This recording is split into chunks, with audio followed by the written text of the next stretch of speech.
welcome back to Threat Watch, the 15-minute or so podcast from Lumify Cyber, where we're going to talk about some things that popped up in the news this week and try to make that make sense. So today I'm back with Fred Langston, EVP of Professional Services here and longtime colleague. Fred, haven't seen you in a while. I got to tell you, travel back from Boston was hellish.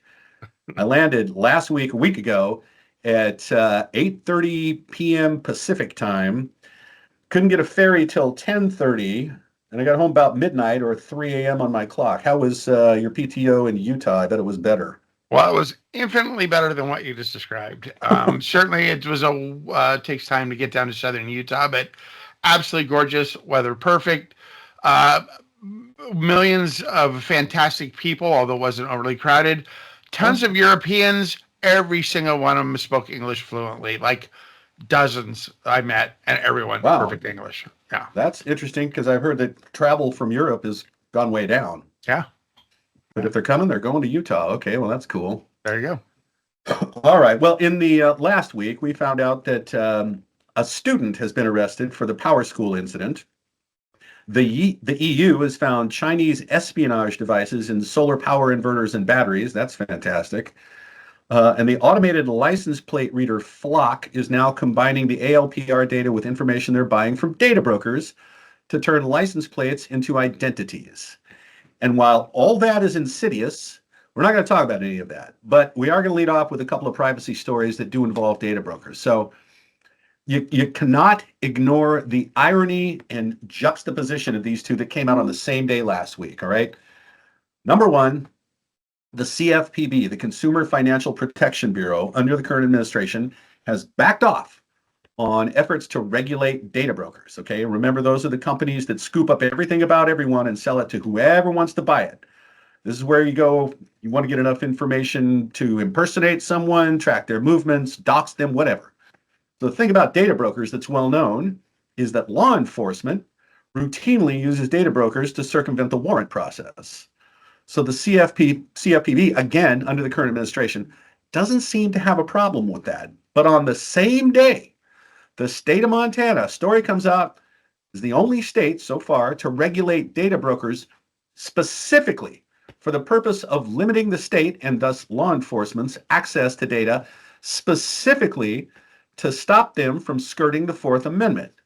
So federal gov, bad thing, Montana, way to go.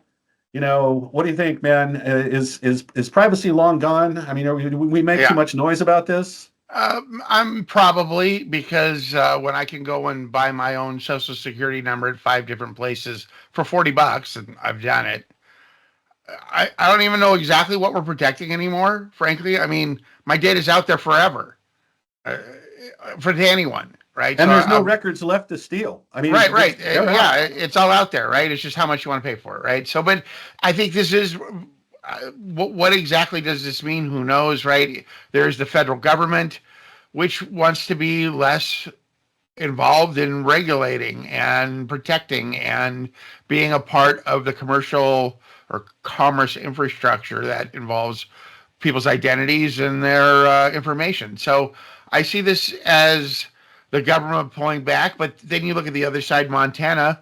Well, Montana's always been very much a personal rights place, and I think that aligns with that. So what does this mean, though, right? So clearly, you know, the more conservative half of America is very interested in law enforcement and apprehending criminals. So what does this mean? Well, the first one says, maybe are we privatizing all this data so private investigators hired by the government can do the work that used to be done by things like the FBI, which we know we're downsizing, the IRS we're downsizing, right? So is there a grand plan here, or is this just poking a little bit of political, happiness one way or another, depending on how you feel about these things?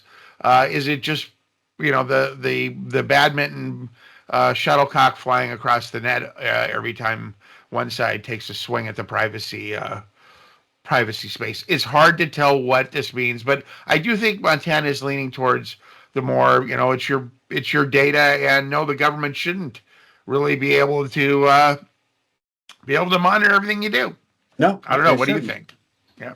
Well, well, you know where my mind is going to go. Article that's going to be in tomorrow's News Blast. U.S. spy agencies are getting a one-stop shop to buy your most sensitive personal data.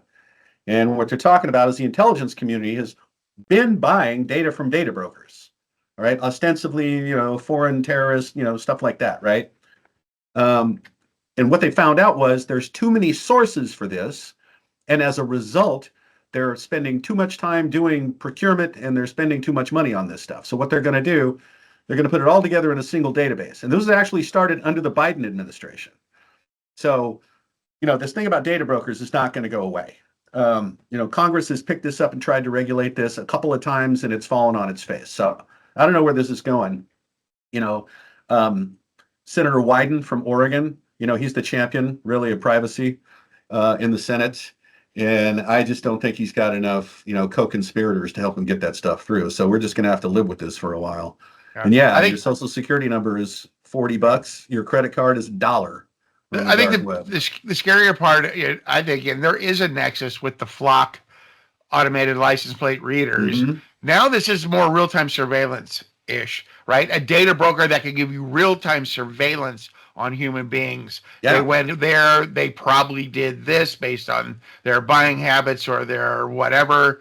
That gets a little bit scary. We can really start divining Yeah. what people's lives are composed of, and that is freaky, if you ask me. Yeah. Okay. All right. Let's let that go for, I don't know, another week, something like that, because it'll be back. So it's not often that we get one of these articles that makes me say, well, duh. Okay. But this one is that. You pointed out a couple of weeks ago that MDR, Managed Detection and Response, was the most talked about thing at the RSA conference. And now there's a survey out from Oxford Economics, paid for by Splunk, okay, full disclosure, that says too much time is being spent managing cybersecurity tools. Well, duh, and I would say especially Splunk. Yeah. Yeah. So they should have saved their money and paid me. And I could have probably given them exactly the same amount of practical examples in the real world of this, because I've seen it everywhere. I've seen it for 25 years. Mm-hmm. I've never seen this change at all. Everybody, frankly, buys tools that they can't take advantage of, or at least get the most of the value that those tools are meant to provide, right? And it's what happens. And I think one of the things that, you got to think about your organization as people. Everything is driven by the humans. I don't care about AI will help the humans, but it's about the number of humans you have to apply to the problem. And then you build the tool set to accommodate the skill sets and the number of people you have, because you can only do so many things. You should do those things really, really well. And that's the problem. We got people doing kind of good on this one, kind of know this one. This one's working. It throws off alerts, but I really don't know what it means, right? That's actually creating smoke and haze and clouding the room. Okay. Be really good at what you have. And if you're not using something, get it off your security stack, because you don't want it sitting there. You don't want to be paying for annual maintenance, which you will be. You don't want to be all the other associated costs that you may think, oh, it's nothing. Those add up. So that's my soapbox for that. Yeah. Well, part of the problem is, the people to do the work, the practitioners, they're still in really short supply. I mean, the Pisces project that we work with is trying to raise the bench strength in the United States. And, we're doing that, but we need way more people than we can punch out of the assembly line, right? And just quick story. So I remember, we will not name the jurisdiction here, but I remember one public sector jurisdiction put out an RFP, went through competitive procurement for a managed service. And after reviewing all the responses, they went another way and they hired someone to manage their SIM system. Okay. And we told them, you're not going to keep this person on staff. They're going to take off. They're going to go get more money. And 6 months later, that person left for another job. And we ended up as their managed service provider, which we are to this day. Yeah. Right. So you're right. It's been going on for, 25 years. We've been seeing this stuff. We need more people. So I'm gonna use that as a pivot into the next story, as a matter of fact. All right. So you know that I work with students a lot, right? All the time. CISA just put out, they have this really cool interactive cybersecurity careers map. And before they started firing everybody at CISA, there was tons of jobs on there, and now there's like 3 in each state, or half dozen or whatever. But now they have this one, the career roadmap, and what it does is it highlights the mobility between the different roles, right? Analyst, engineer, architect, whatever, to help people determine the next steps in career progression, right? And skill set development. And it's aligned with the NICE framework, right? National Institute for Cyber Education, right? So the roles and the career paths map to the expectations of the federal government, assuming that the federal government is going to continue to hire cyber people. Okay. So I think that is a good thing. I think I hope students that get the news blast from us every day actually check that out, and they're getting some use out of it. Yeah. I love the NICE framework. We actually use that looking at incredibly large organizations like states, looking at the entire state, all the workforce across the state, and applying the NICE standards as a kind of assessment methodology. It's a fantastic tool, especially when you're looking at very broadly how to build large scale programs around people. So, yeah, I think the thing that I will say always is the thing that makes you, I believe, desirable as a candidate for a job is what you do in your spare time.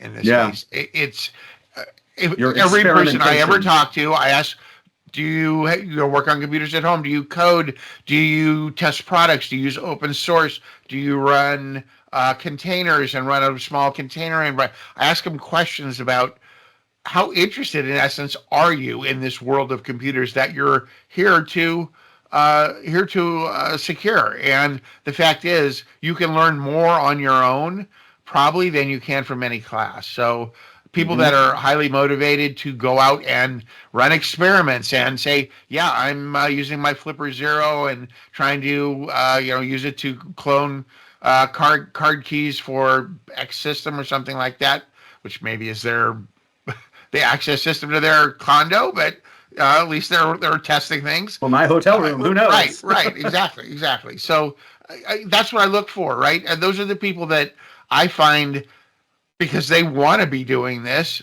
they're the ones that do the best, Yeah. Well, I mean, those are questions that, we used to ask all the time, right, when we're interviewing people, because what we're interested in is, your education, any certifications, but really it's your curiosity. And to me, your willingness to take risk, right? So you were just talking about cloning card keys and stuff like that. And this is what I tell students. I say, today you can get your bright, new, shiny degree in cybersecurity, but if you get your pedigree the way Fred and I got ours, you are going to go to prison. Okay, I usually leave your name out of that, but for this podcast, I'm not going to. Okay. Yeah. Okay. Or end up on a podcast, old and gray, one or the other, right? So, yeah. Okay. All right. So let's find something funny here. Okay. So it turns out for a short period of time on Friday of last week, players of the video game Fortnite, and there's a lot of them, were treated to AI gone wrong. So I don't know what LLM they trained their Darth Vader model on, but the Sith Lord was responding to comments with, we'll just say, profanity and strong language. I won't relate some of the things I assume came out of the AI Vader. I'll leave that to the viewer. You may be able to Google up some details. I love the article's title, "The Empire Strikes Back with F-Bombs. AI Darth Vader goes rogue with profanity and slurs." Okay, all right, time to go. I got to go to band practice. It's Taco Tuesday. I got to meet the guys, get tacos, and then go play drums. All right. Sign up for the InfoSec Insider Daily News Blast, and you will already know everything we talk about here, minus the editorials. And watch our site for events coming up, including the free security awareness training Friday of this week at noon Pacific. Fred, see you next week. All right. See you next time.